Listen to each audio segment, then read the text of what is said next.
우리 내수동 교회에는 많은 부서들이 있습니다.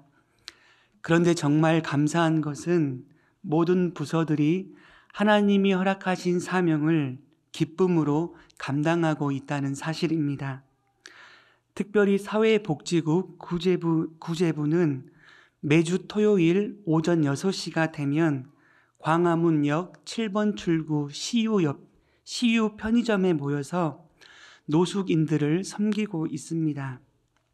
작은 것이지만 컵라면을 나누고 김밥을 나누어 드리고 안부를 여쭙고 그분들을 위해 함께 기도합니다. 하나님의 은혜로 귀한 분들이 예수님을 믿게 되고 우리 교회의 성도가 되어 주일 예배를 드리고 있습니다.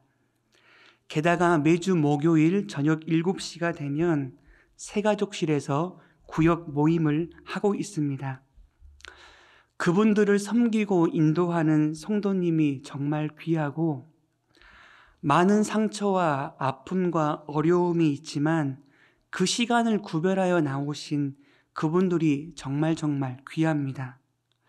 모임하고 있는 모습을 창가에서 보면 정말로 은혜가 됩니다.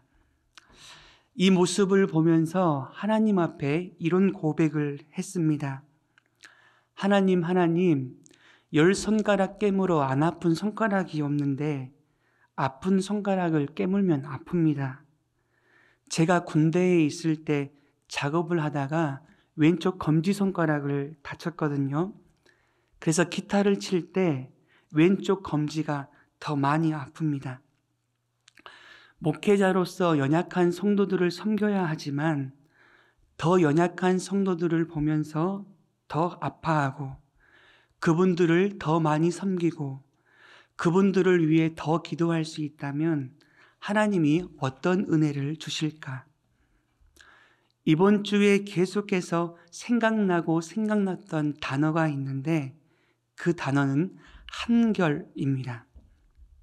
한결은 처음부터 끝까지 변함없다, 똑같다 라는 뜻으로 정말로 감동적인 단어입니다. 저는 한결같은 사람이 되고 싶습니다. 아니요, 한결같음을 뛰어넘어 끝이 더 멋진 사람이 되고 싶습니다. 이 믿음의 고백을 하나님께 올려드렸습니다. 오늘 본문에서는 한결같은 사람, 끝이 더 아름다운 사람, 바울이 등장합니다. 사도행전 26장 1절 말씀에 보니 아그리빠가 바울에게 이르되 너를 위하여 말하기를 내게 허락하노라 하니 이에 바울이 손을 들어 변명하되 아멘. 다들 아시듯이 바울이 아그리빠 왕 앞에서 5번째 재판을 받습니다. 사랑하는 식구들 다들 기억하시지요? 3차 전도 여행을 마치고 난 바울은 예루살렘에 도착합니다. 성령님이 경고하신 대로 큰 어려움을 당하고 결국은 체포를 당하지요. 왜냐하면 에베소 지역에 있는 유대인들이 사람들을 선동하여 바울을 2가지 죄목으로 비방했기 때문입니다. 첫 번째 죄목, 바울은 율법을 회방한다. 저 사람 하는 말을 가만히 들어보니 모세의 율법 필요 없대. 조상들의 관습 필요 없대. 이 말은 거짓말일까요? 진짜 거짓말일까요? 이거 어떻게 하셨어요? 이렇게 어려운 질문에 답을 하시다니. 그렇죠. 거짓말입니다. 바울의 외침은 바로 이것이에요. 구원은 율법을 지키고 할례를 행함으로 얻을 수 있는 것은 절대로 아니다. 오직 하나님의 은혜로만 구원을 얻을 수 있고 구원 얻은 하나님의 백성은 반드시 아름다운 믿음의 삶을 살아가게 된다. 이게 바울의 고백이지요. 그리고 2번째 죄목이요. 바울은 성전을 회방한다. 여러분, 제 말 좀 들어보세요. 바울은 이방인 드로비몬을 성전으로 데리고 왔습니다. 하고 누명을 씌우는 것이죠. 이방인들이 유대인만 들어갈 수 있는 곳, 유대인의 뜰에 들어가면 반드시 죽임을 당합니다. 이스라엘을 지배했던 로마 사람도 예외는 아닙니다. 이것이 바로 카더라 통신의 무서움입니다. 카더라 아시죠? 가족 오락관에 보면 시끄러운 음악이 나오는 헤드폰을 씌우고 사람을 건너서 어떤 단어를 말하면 맞히는 거예요. 그래서 만약에 시끄러운 소리를 보고 입모양을 보고 로댕 하면 마지막에 오댕이 되는 거 아닙니까? 말이 바뀌어지는 것이죠. 바울이 이방인 드로비모를 성전 안으로 데리고 간 사람, 그것을 본 사람은 없습니다. 사실 확인도 안 해보고 자기 기분 나쁘다고 사람들을 선동하여 사람들을 동요하니 사람들이 바울을 끌고 와서 집단 구타를 하게 됩니다. 뭐뭐 카더라. 이 카더라 통신이 그렇게 무서운 것 아닙니까? 그래서 바울은 결국 체포를 당하고 유대인들 앞에서 첫 번째 재판을 받습니다. 두 번째 재판은 사내들인 공회 앞에서, 세 번째는 벨릭스 총독 앞에서, 네 번째 베스도 총독 앞에서, 아그리빠 왕 앞에서 다섯 번째 재판을 받습니다. 바울의 재판이 이렇게 계속되는 이유가 뭘까요? 뭔지 아시죠? 사람들은 바울에게 죄가 있다고 난리 법석을 떨고 고발하고 난리인데 죄를 찾을 수가 없는 거예요. 벨릭스 총독도 바울에게 죄가 없다, 이 사실을 확실하게 알았는데 석방을 못 시켜요. 왜요? 유대인들이 노발대발하니까, 유대인들에게 잘못 지키면 고생하니까요. 그래서 이러지도 못하고 저러지도 못하자 이 벨릭스 총독은 바울을 2년간 감옥에 갇히게 합니다. 그 시간이 지나자 그 시간 중에 총독이 바뀌게 돼요. 베스도 총독으로요.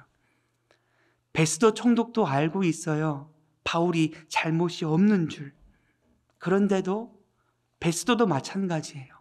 이러지도 못하고 저러지도 못하는 상황에서 로마에 보내자니 일 처리를 똑바로 하지 않고 제목도 모른 채 보냈냐고 혼이 날까 봐 아그리빠 왕에게 도움을 요청한 것 아닙니까? 바울의 마음이 어땠을까요? 믿음의 동역자들이 그렇게도 예루살렘에 가지 말라고 했는데 그렇게 우기면서 예루살렘에 들어간 것 아닙니까? 자기의 영예를 위해서 간 게 아니에요. 바울의 고백을 아시잖아요.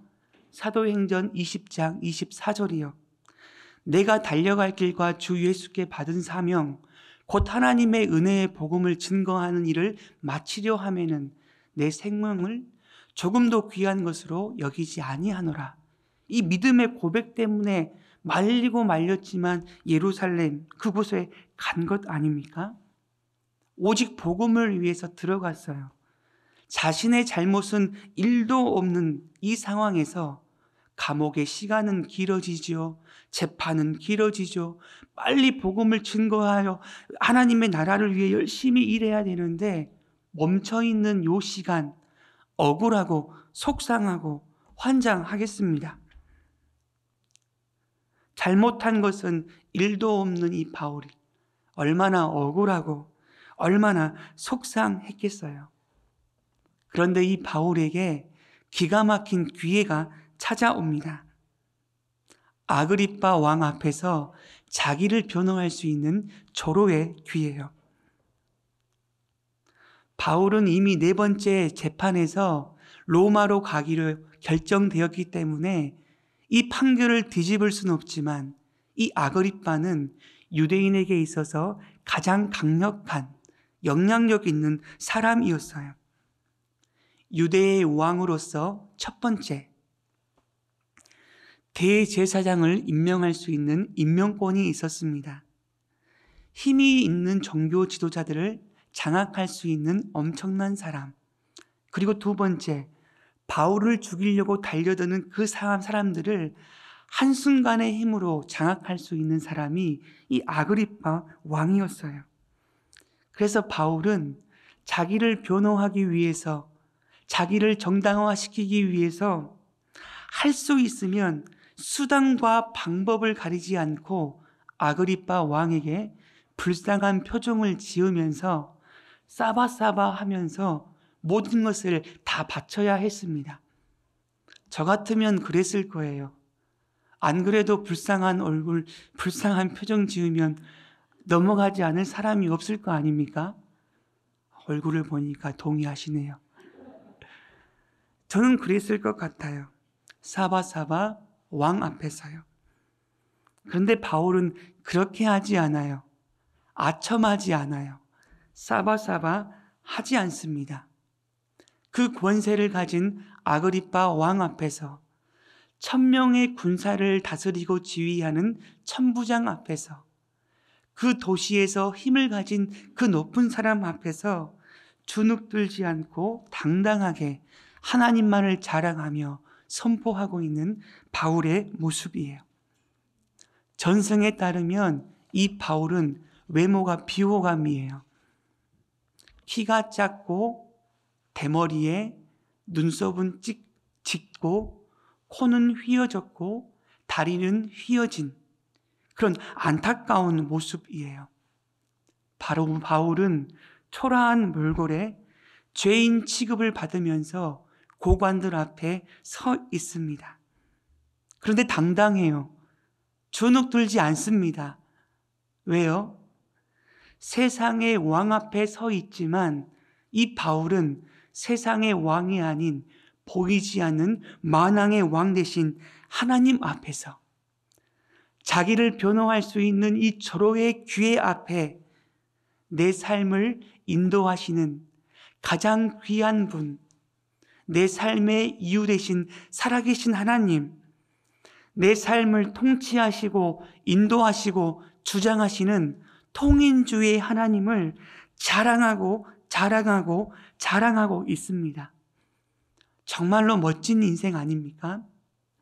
빌립보서 4장 12절 말씀을 우리 다 같이 한번 합독해 보도록 하겠습니다. 자, 시작.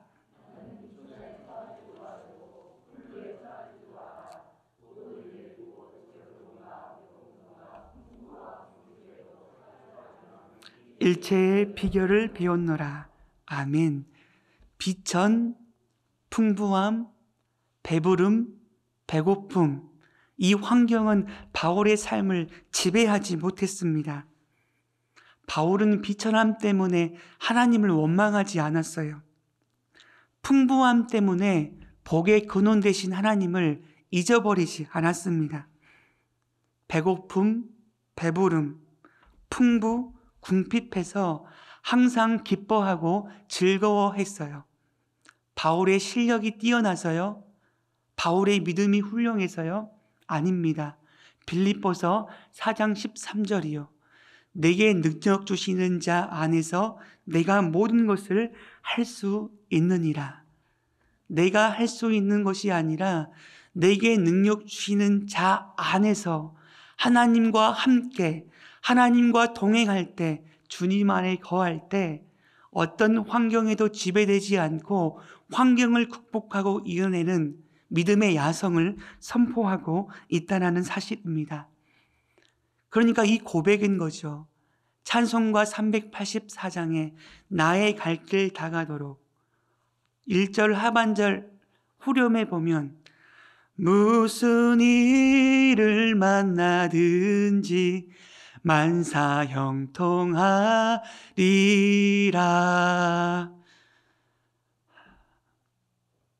작년에는 안 그랬는데 숨이 딸리네요. 예전 같지 않습니다. 무슨 일을 만나든지, 좋은 일을 만나든지 만사 형통하는 게 아니라 무슨 일을 만나든지 만사 형통하리라. 하나님을 자랑하는 한결같은 바울의 멋있는 모습입니다. 그것뿐만이 아니에요.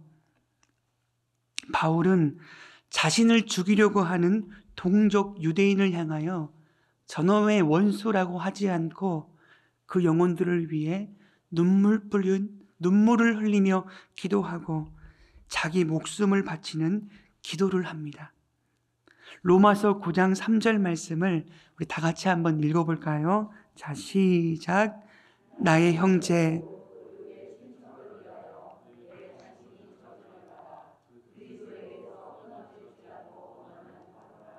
아멘. 자기 눈에 보기에 어떠하든지 내게 도움이 있고 나보다 못났든지 잘났든지 상관없이 한 영혼을 바라보는 예수님의 마음으로 사랑하는 바울의 한결같은 모습입니다. 바울은 어떤 상황에 있을지라도 어떤 사람을 만나든지 만사 형통하는 하나님을 자랑하고 기뻐하고 축복하는 아름다운 믿음의 사람이었음을 우리에게 말씀하고 있습니다. 사랑하는 귀한 식구들, 하나님만을 자랑하는 저와 여러분들이 그런 인생이 되기를 간절히 소망합니다. 옆에 계신 분에게 한번 인사할까요? 당신은 볼매입니다. 볼매가 뭔지 아시죠? 볼수록 매 때리고 싶은 사람, 그런 사람 아닙니다. 볼수록 매력적인 사람이에요. 하나님을 자랑하는 사람, 어떤 환경에서도 주님을 높이는 사람들은 무슨 일을 만나든지 기뻐하며 감사하기 때문에 볼수록 매력적인 사람이 되어질 줄로 믿습니다. 그렇다면 하나님을 사랑하는 행복한 삶은 어떻게 하면 살 수 있을까요? 두 가지로 살펴보도록 하겠습니다. 첫 번째, 하나님만을 자랑하는 행복한 사람은 나를 찾아오시는 하나님 은혜를 기억해야 합니다. 바울의 간증이 오늘 본문 4절부터 시작됩니다. 특별히 4절부터 12절까지는 바울이 예수님을 믿기 전에 어떤 사람이었는지 자신을 소개하고 있는데, 오늘 본문 9절 말씀에 보니까 사도 바울이 고백합니다. 나도 그러면서 많은 사람들 앞에서 자신의 부끄러운 과거사를 당당하게 고백하고 있어요. 여러분 잘 들어보세요. 저도 여러분들처럼 똑같이 나쁜 사람입니다. 생명의 예수님을 대적했고 예수님을 믿는 사람, 성도들을 마음과 뜻과 목숨을 다하여 핍박했던 아주 나쁜 사람입니다. 그러면서 자기가 행한 일을 구체적으로 이야기를 하는데, 오늘 본문 10절 말씀을 우리 다 같이 한번 합독합니다. 자, 시작. 예루살렘에서 이런 일을 행하며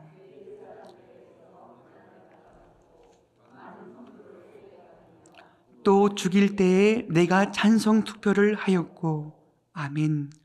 제가 어떤 사람인지 아세요? 많은 성도들을 감옥에 쳐넣었던 사람입니다. 그리고 성도들이 죽을 때 양심의 가책은 1도 없이 그 죽음을 찬성했던 나쁜 사람 중에 나쁜 사람이에요.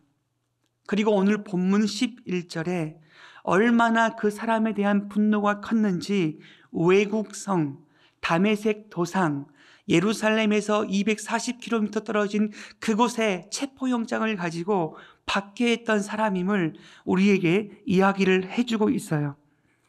박해하였고라는 헬라어 원어에 보니까 디오코입니다. 디오코는 재촉하다, 몰아내다 라는 뜻인데, 한 번 물면 절대로 놓지 않는다, 이런 의미입니다.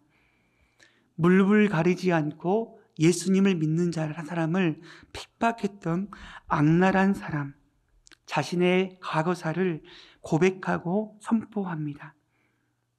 우리가 본문을 묵상하면서 감동이 되고 눈물이 나는 이유는 무엇인가요? 교회를 핍박했던 사울, 기세 등등한 사울을 포기하지 않고 우리 하나님이 찾아오셨습니다. 그리고 그 당당한 기세를 완전히 꺾어버리세요. 바울은 자신이 마음만 먹으면 뭔가를 할 수 있는 사람이라고 착각하면서 그렇게 살았는데 아무것도 할 수 없는 무기력한 존재로 만들어 버리시고 누군가의 도움 없이는 한 걸음도 걸어갈 수 없는 불쌍한 인생, 비참한 인생으로 만들어 버리시는 거예요. 하나님은 인간적인 비참함을 통해서 이 바울이 생명 대신 예수님을 경험하는 최고로 행복한 사람으로 만들어 버리신다는 사실입니다. 너무나 놀라운 사실 아닌가요? 바울은 생명 대신 예수님을 만나려고 치밀하게 계획했거나 준비하고 노력한 것은 절대로 아닙니다.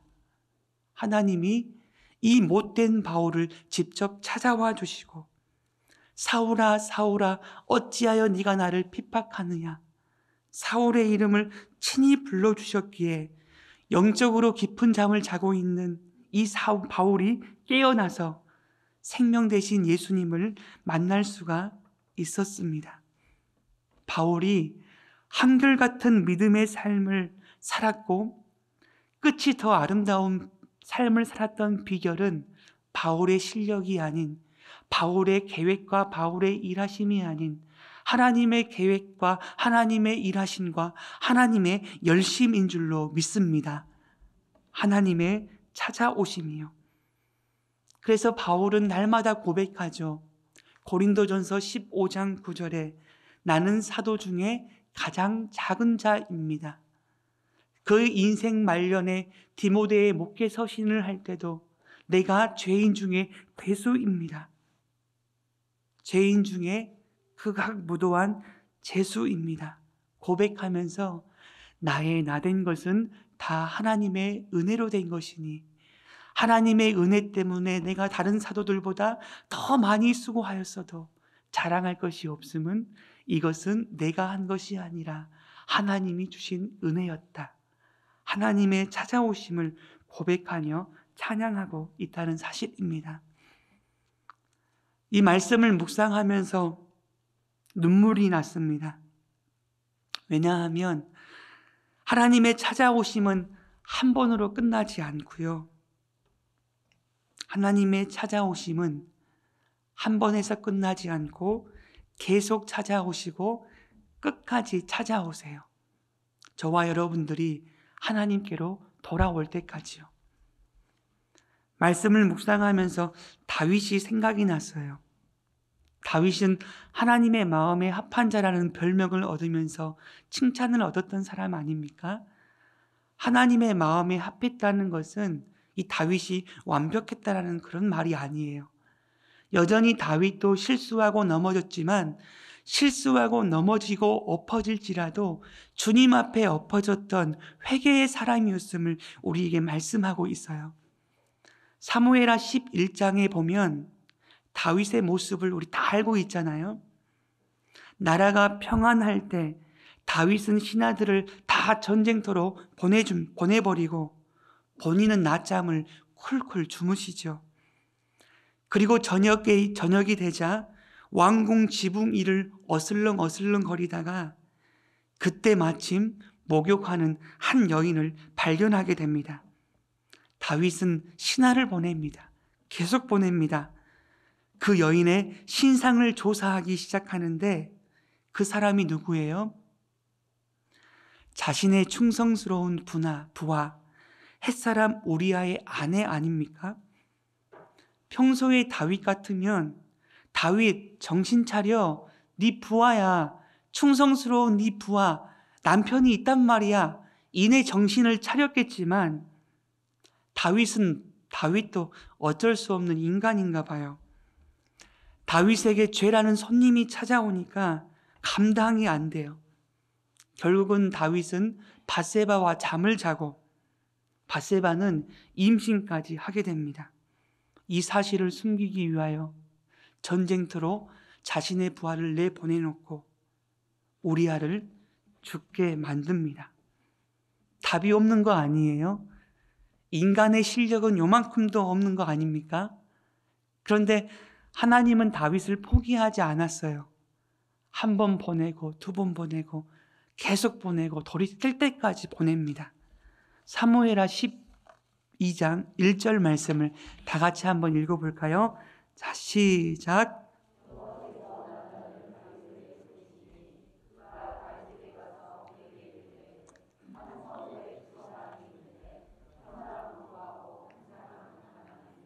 아멘. 하나님께서 그 절망에 빠진, 죄악에 빠진 다윗을 그냥 두고 볼 수 없었습니다. 하나님이 나단을 다윗에게 보내시고 또 보내실 거예요. 왜냐하면 하나님만을 자랑하는 아름다운 인생으로 삼아주시기 위해서요. 사랑하는 귀한 식구들, 바로 이 자리에 우리가 예배할 수 있는 이유와 근거, 하나님만을 찬양하는 행복한 인생으로 지금 이 자리에 서 있는 이유는 하나님의 찾아오심 때문인 줄로 믿습니다. 기대하세요. 하나님은 찾아오고 계속 찾아오고 끝까지 찾아오고 돌이킬 때까지 찾아오세요. 그래서 이 시간 고백하는 거예요. 자수하여 광명 찾으세요. 하나님이 끝까지 여러분들을 붙드셔서 저를 붙드셔서 하나님만을 자랑하는 행복한 인생으로 삼아주실 줄로 믿습니다. 마지막으로 두 번째요. 하나님만을 자랑하는 행복한 삶을 어떻게 가능할까요? 사명을 주시는 하나님을 기억해야 합니다. 오늘 본문 18절 말씀을 우리 다 같이 한번 읽어보도록 하겠습니다. 자, 시작.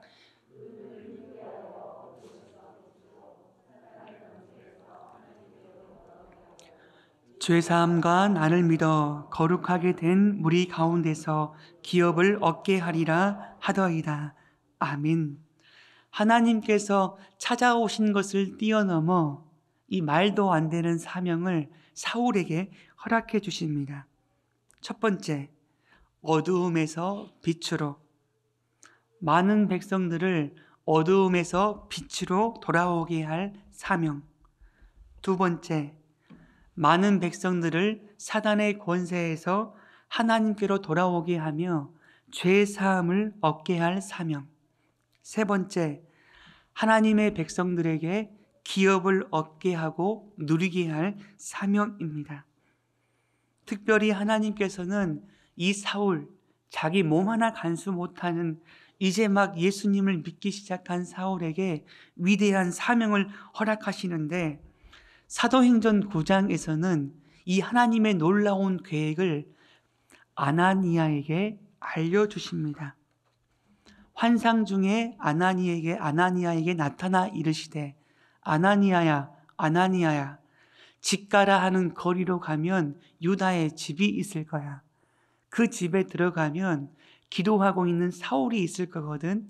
그에게 가서 네가 안수하여 그의 눈을 뜨게 하는 위대한 소명을 발견하고 있을 거니까 찾아가라 라고 했더니, 이 아나니아가 정말로 어이가 없는 거예요. 하나님, 아니 검증도 하지 않으시고 하나님 뭔가 착각하시는 것 같은데, 사울 요 사람은요, 예수님을 믿는 성도를 핍박하고 죽이는 아주 못된 인간입니다. 이렇게 이야기를 하는데 하나님은 그냥 입 다물라, 가라. 이 사람은 내가 이방인의 빛으로 삼으신 하나님의 도구가 될 것이다 선포하니 아나니아는 믿음으로 순종하며 나아갑니다. 아니, 사흘 동안 눈을 감고 있는 하나님, 못하실 것이 없는 하나님이 그냥 사울 눈 뜨게 해서 사명 주면 안 돼요? 왜 굳이 아나니아에게 그 계획을 알려주시고 그 계획이 있다 깨닫게 하시고 굳이 말씀해 주셔서 아나니아를 힘들게 할까요? 괴롭게 할까요? 그것은 바로 하나님의 생각, 하나님의 일하심을 제한하지 말라라는 하나님의 메시지가 있는 거예요. 편견을 깨트리는 거예요. 이 세상에 가장 무서운 개가 무슨 개인지 아시죠? 우리 안에 개가 있습니다. 제가 개띠라서 개라고 하는 게 아니에요. 우리 안에 가장 무서운 개는 편견입니다. 이 편견 때문에 하나님의 일하심을 제한하고 있는 것 아닙니까? 사랑하는 식구들, 검증을 해서 하나님이 사용하신다고 하면 이 자리에 설 수 있는 사람은 있을까요? 없을까요? 없을까요? 진짜 없을까요? 아이고, 이렇게 또 어려운 질문을 또 없습니다. 한 사람도 없어요. 하나님은 될 만한 사람을 부르시는 게 아니라 하나님이 원하신 자들을 부르시고 선택하시고 조물딱거리시고 만드시고 인도해 주셔서 사도 바울이 고백했던 것처럼 너희 안에 착한 일을 시작하신 이가 그리스도 예수의 날까지 이루실 줄로 믿습니다. 이 믿음의 고백대로 하나님을 믿고 나아가는 하나님의 일하심이 있다라는 사실입니다. 하나님의 부르심에는 후회가 없는 줄로 믿으십니까? 믿습니다. 근데 저에게 하는 이야기예요. 근데 왜 미리 후회하시냐고, 왜 미리 좌절하시느냐고, 해보지도 않고 왜 포기하시느냐고, 왜 없는 것 가지고 주눅 들고, 아니 왜 바꿀 수 없는 거 가지고 그렇게 매여 계시느냐고 하나님이 저에게 말씀해 주시는 것 같아요. 사랑하는 식구들, 우리의 모습이 어떤 모습이든지 간에 나 구원 얻었네, 너 구원 얻었네, 우리 구원 얻었네. 하나님이 우리를 향한 목적이 구원 얻는 것만 전부다라면 우리가 구원 얻었으면 천국 가야죠. 하나님 데려가셔야죠. 근데 왜 이 광야 같은 이 세상, 길이 없고 예측할 수 없고 외로운 이 광야의 현장에 왜 남겨두시느냐는 거예요. 우리의 삶을 통해 예수님을 믿지 않는 어두움에 있는 수많은 사람으로 빛으로 인도하시는 하나님의 사명이 있는 줄로 믿습니다. 우리는 하나님의 사명자로 부르셨어요. 없지만, 이것도 없고 저것도 없지만, 부족하지만 하나님께서 그런 은혜의 사람으로 사용해 주신다는 사실입니다. 저는 이 사실을 다시 한번 고백하고 나는 소중한 존재이구나 느꼈던 사실이 있었습니다. 제가 지난 목요일 날 이제 거기 디스크와 4번, 5번이 파열이 돼서 지난 목요일 날 주사 치료 3차를 받고 의사 선생님에게 일상생활을 좀 해도 되겠느냐고 하니까 조심조심히 하시래요. 그래서 목요일 오후에 와서 이렇게 왔는데 목사님들이 되게 반갑게 맞이해 주시더라고요. 그래서 목사님 얼굴이 많이 좋아졌네요. 아니 목사님 배를 보니까 배가 더 나온 것 같아요 하는 건데 그거 오해였어요. 제가 이제 허리를 이렇게 펴라고 하니까 안 그래도 나온 배가 더 나오게 보여가지고 그래도 그 배 나왔다는 그 말 한마디가 그 목사님이 너무 좋으니까 너무 반갑게 맞아드리고 너무 감사했어요. 축복해 주니까요. 근데 제가 이 되게 미안한 목사님들이 되게 수고하셔가지고 되게 미안한 마음이 있었고 집에 있으면서도 기도로 중보했거든요. 근데 막상 와 보니까 더 미안한 거예요. 근데 나는 그래도 뭐 할 게 없어도 기도했으니 너는 사명자야. 이게 깨닫는 게 뭐였냐면 지난 1월 27일 날 금요 부흥 집회 때 기도를 하고 사무실에 갔더니 예쁜 가디건 하나가 딱 올려져 있는 거예요. 별로 놀라지도 않으시고. 그래서 제가 그 카톡을 보니까 우리 연하는 목사님이 카톡이 이렇게 와 있으셨어요. 그러면서 주문해서 오늘 받은 옷인데 사이즈에 실패를 크크 딱 목사님 사이즈일 것 같아서 두고 갑니다. 마음에 안 드시면 다시 주셔도 좋지만요. 크크 새 옷입니다.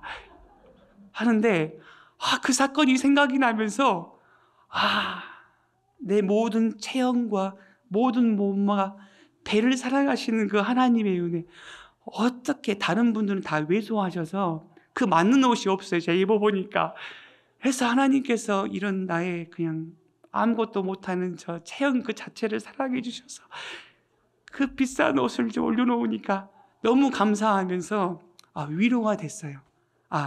제가 부족하고 좀 고동이 불편하고 내가 뛰어다니면서 할 수 없지만 하나님께서 베푸는 존재로 만들기 위해서 내가 태어났구나, 이 사실을 깨달으니까 배를 더 내고 다니면서 이렇게 해야 되겠다 싶은 거예요.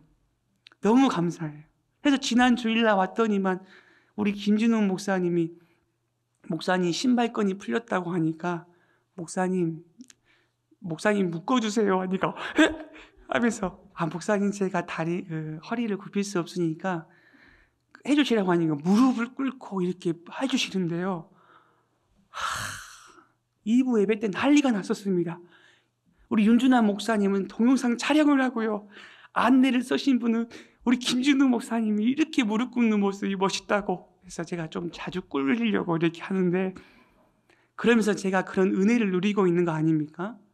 저희 아들이 있지만 목욕을 하고 나서 발을 쭉 내밀면 양발을 신겨주고요. 우리 윤준환 목사님이 또 새벽에는 새벽 기도 올 때 차를 친히 운전해 주셔서 예열까지 해 놓으셨어요.